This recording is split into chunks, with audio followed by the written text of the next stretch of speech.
मी उडाण्याचा शेतकरी आहे. धुळे जिल्ह्यातील उडाणे गाव, धुळे तालुका मध्ये उडाणे गाव आहे. तर आज कांदा मार्केट बाजारभावामध्ये धुळे कृषी उत्पन्न बाजार समितीमध्ये मार्केटमध्ये आम्ही कांदा आणलेला आहे.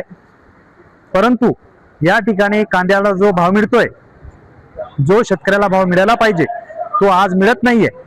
आज 100 रुपयापासून तर 700 रुपयापर्यंतच माल घेतला जातोय.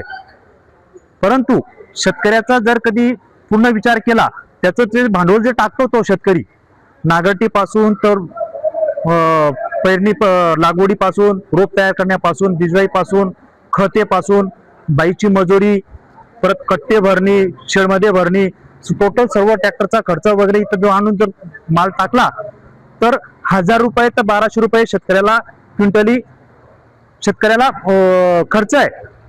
परंतु शेतकऱ्याचा माल हा जो आहे मातीमोल जातोय. म्हणून आज शेतकरी नाराज आहे. पूर्ण महाराष्ट्रभर पूर्ण शेतकरी नाराज आहे. तर कमीत कमी 1000-1200च्या पुढे हा कांद्याला भाव मिळाला पाहिजे, अशी प्रत्येक शेतकऱ्याची अपेक्षा आहे. तरी सर्व कमिटीने त्या गोष्टीवरती विचार केला पाहिजे, असंच या शेतकऱ्याचं मनोगत आहे.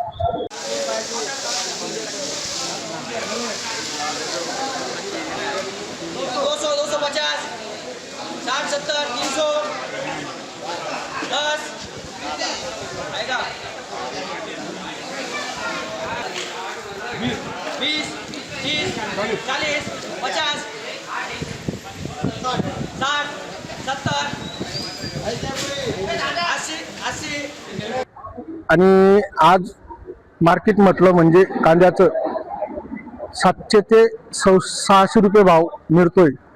आज एका क्विंटलला मजुरी जवळपास 1000 रुपयाच्या वरती मजुरी लागते. वाहतुकीचा खर्च, कट्ट्यांचा खर्च, मजुरी म्हटल्यावर 1000 ते 1100 रुपये प्रति क्विंटल शेतकरीला पडतोय. आज मार्केटमध्ये 700 किंवा 600 रुपये या भावाप्रमाणे माल खरेदी करताय.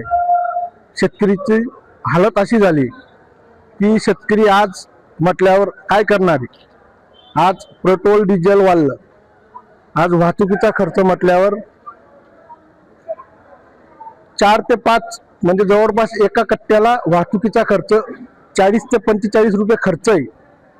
शेतकरीने नेमकं या विषयावर करायचं काय, म्हणजे शेतकरी आत्महत्या करणार की नाही करणार, याचा राज्य सरकारने आता निर्णय घ्यायला पाहिजे.